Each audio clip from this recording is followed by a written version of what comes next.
Hey guys, what's going on? It is me, Pumpkin Yoshi, or Alberto. Welcome back to the video. This might be a little different than the rest of the content on my channel, but I thought I wanted to give my personal review, first impressions, and thoughts on Tyler the Creator's new album, Chromakopia. As some of you may or may not know, I am a big Tyler fan. As you can see back there, I love Tyler the Creator. I think I started listening to him hardcore during 2017. During Flower Boy era was probably the era that I loved Tyler the most. He had such an importance to me growing up. I think when Flower Boy came out, I was in 9th or 10th grade, and it just kind of helped me discover my music taste and what I liked in music. And I will forever believe that Flower Boy is the greatest album of all time for me personally. Although from close friends and family, I have heard on the other side from people that have been listening to Tyler the Creator since Goblin and Bastard that they might not like this era of Tyler. They might think of Tyler and love his music. I've been waiting for more of his Flower Boy Igor era, and even after listening to Chromakopia, I don't think that we've gotten that just yet, and that is totally okay. Don't get me wrong, I think Tyler is going for a different sound, and I think he's actually going back to his roots, and I'll explain more of that in a little bit. So Chromakopia is Tyler's 7th studio album, if we're not counting the Real Estate Sale and Bastard, which wasn't created in a studio. He probably had a laptop and some headphones and decided to create Bastard with that. And some of you may or may not know, but in every single Tyler album, he usually has an alter ego that goes with the album. These can be summarized to be different versions of Tyler, and they're usually an extreme version of him. Some people would say that he has multiple personality disorder, but I think he's just going for more of a modern age Kanye vibe, since every Kanye album usually has a different vibe. And Bastard's his first album, which isn't a studio album, his alter ego is Ace. And this one hasn't really aged that well because he's just a borderline psychopath, and he kills and he rapes and he goes crazy. I think Bastard can be considered one of his most controversial albums just because, you know, he talks about some heavy shit on there, and I don't think he would even be allowed to release that nowadays. But that's okay, because 2 years later he released Goblin. But Goblin itself can be seen as a psychiatry session between Tyler the Creator and Dr. TC. He also does have an alter ego. His name is Troncat, and he's pretty much Ace, but just not as crazy. But he's not that far from Ace.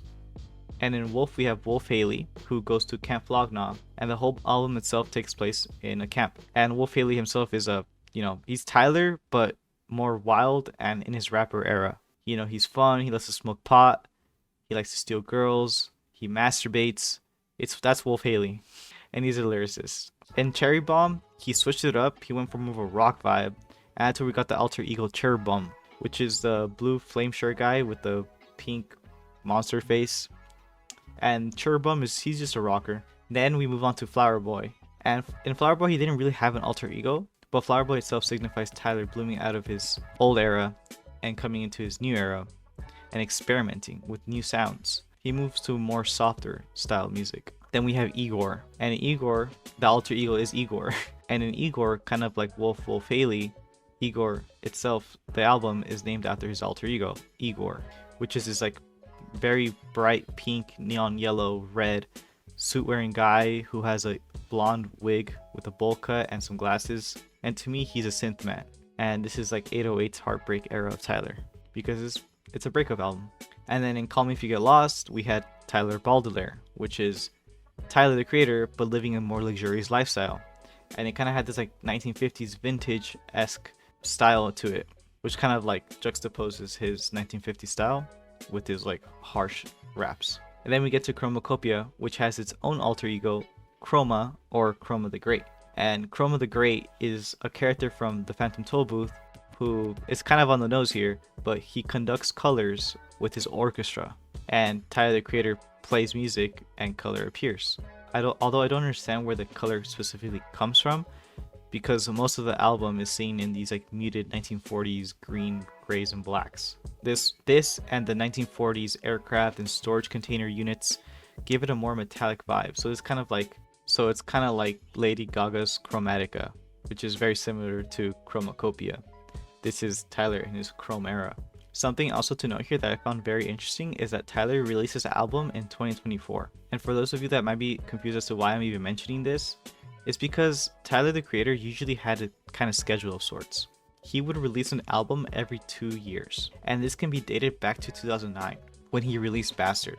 2 years after that, in 2011, we got Goblin. In 2013, he released Wolf. Then in 2015, Cherry Bomb came out. Then in 2017, Tyler dropped Flower Boy. In 2019, Igor was released. In 2021, we saw Call Me If You Get Lost. Then in 2023, we got a deluxe version of Call Me If You Get Lost called The Estate Sale. But he surprisingly didn't release Chromakopia in 2025. Instead, he released it in 2024, which is super interesting to me. I think it's possible he might have felt bad for releasing a deluxe version of an album in 2023, so he thought he'd make it up with a full album in 2024. Personally, I would have liked to see Chromakopia in 2025, but since he already had it ready and set to go, I don't have a problem with him releasing in 2024. It's just interesting for him to break the cycle now. It's also possible he didn't really care about releasing a deluxe version for the 2 years, and he just decided to release Chromakopia now just because he wanted to, which is totally valid. As of right now, the time that I'm recording this video and the time that this video might even come out, Chromakopia has been out for around 30 hours or so it's still fairly new. And I did give it a full listen from start to finish, laying on my bed with headphones on, and I wrote my notes on my notes app.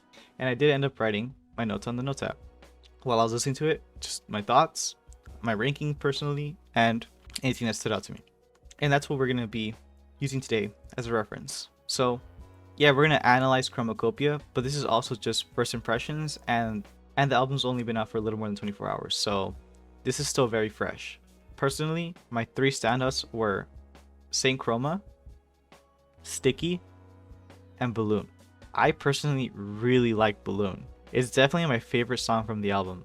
I thought it was cool that it had Doechii because I've been listening to her more often, and I think the beat goes unbelievably hard. To me, this song felt so different than the rest. But let's go from track to track now. The first song of the album and the intro is Saint Chroma. And I don't know if you guys have noticed, but Tyler does not miss with his intros. Every single one of them are fire. Even going back to Goblin where he sets up the psychiatry session.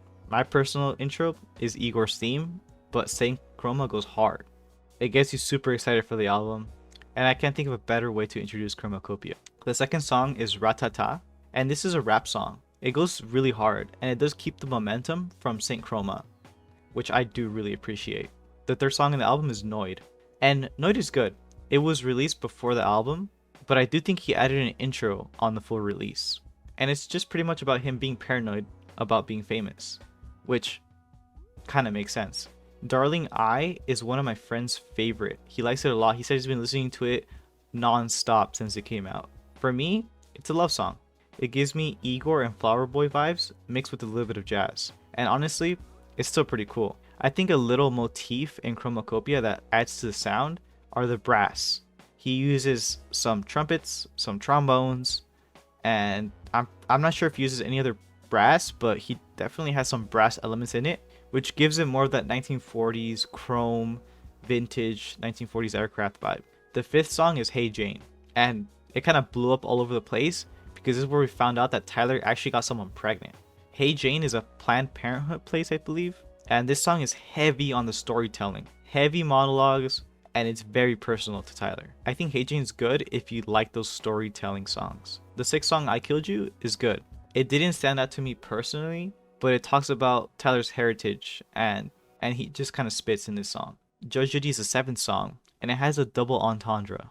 Judge Judy herself is a judge from the show, and we're not supposed to judge Judy. To me, Judge Judy gave me fucking Young vibes from Cherry Bomb. The production is really good on this song. And at the very end, we learned that a girl that he was talking to actually got cancer, which is pretty freaking wild. I caught that on my first listen, and I was like, damn, that's pretty deep. Then we go to track 8, which is Sticky. And this is becoming a very sticky situation here. Sticky is just such a banger. Sorry if I butcher these names, but it has Glorilla, Sexy Red, and it has Lil Wayne. I personally really like the trombone on this song. I think it goes unbelievably hard, and he needs to lean more into that jazz. This is just a good song. I think it's top 3 for me for sure. Take Your Mask Off is some more rap shit. It gives me Running Out of Time from Igor, but hella more aggressive. The chorus also is really good. One of my friends personally really liked the song. Track 10 is Tomorrow, which is another monologue in my opinion. Tyler talks about how he's getting older, and to be honest, I feel him. We kind of all are getting older. Now I'm 22. When I was listening to Flower Boy, I was like 16, 17. So we're all getting older. But it's kind of interesting to see his perspective. Track 11 is Thought I Was Dead, and it has Schoolboy Q in it. This song is a banger. I don't have much to say, other than it's just like a really bold, loud song. I think this is Chromakopia at its peak. Track 12, like him, has really good production in my opinion. And this song is just about Tyler struggling to find the right girl, which honestly, I feel you, bud. I feel you. Then we finally get to track 13, which you already know what I'm about to say. Balloon gave me November vibes from Flower Boy. To me, this is the most Tyler song out of the album, if that makes any sense. Like I said at the beginning, this is my favorite song out of the album. The sample is awesome, the beat is great, he fucking spits, and then you got Doechii at the end. I'm gonna be listening to this one for a long time, I can tell. This is my standout for sure. Then we finally close off with track 14, I Hope You Find Your Way Home, which is a cool retrospective. In Call Me If You Get Lost, he spent a good portion of his life traveling and living that travel lifestyle. This song to me, and maybe to him, feels like he's actually looking for a home now. He's ready to settle down, he's ready to be calm, and not go crazy like his youth. This is very juxtaposed to the craziness in the album. This is a very calm song, in my opinion, and a very calm ending to a very chaotic album. For me, this album was very solid, although I do prefer some of Tyler's older albums, and that might make me sound like an unk or an old person that wants to get off my lawn, but I do definitely like some of his older projects. I think some of the Tyler community is just waiting for him to return to more synth with light rap, like the style from Flower Boy or Igor, and I might be alone on that, to be honest. It's been 2 albums since we've seen that side of Tyler, besides a few rap songs like Sweet and Balloon, in my opinion. You can feel him resist that side of him, and you can feel him going back to his rap roots. This album is heavy on the rap, and if you love rap Tyler, this is your album. And you probably loved Call Me If You Get Lost if you love Tyler's rapping. Something interesting that I noticed too, and I'm not sure if anyone's noticed it, I haven't heard anyone talk about it online, but Tyler does a thing, another tradition you would say, where he does a 2-in-1 song on the 10th track, which for this album would have been Tomorrow, but he skipped out on this one. Wolf had Party Isn't Over / Campfire / Bimmer. Cherry Bomb had Fucking Young / Perfect. Flower Boy had 911 / Mr. Lonely. Igor had Gone Gone / Thank You. And Call Me If You Get Lost had Sweet / I Thought You Wanted to Dance. That isn't present in this album, which is super interesting to me. This and him releasing this album in 2024 instead of 2025 makes me feel like Tyler is trying to break out of tradition. But maybe I'm reaching. Tell me what you guys think in the comments. For today, I'm going to wrap it up. If you guys enjoyed the video, please subscribe. That would be very much greatly appreciated. My name is Alberto, or Punkyoshi. As always, thanks for watching. Bye bye.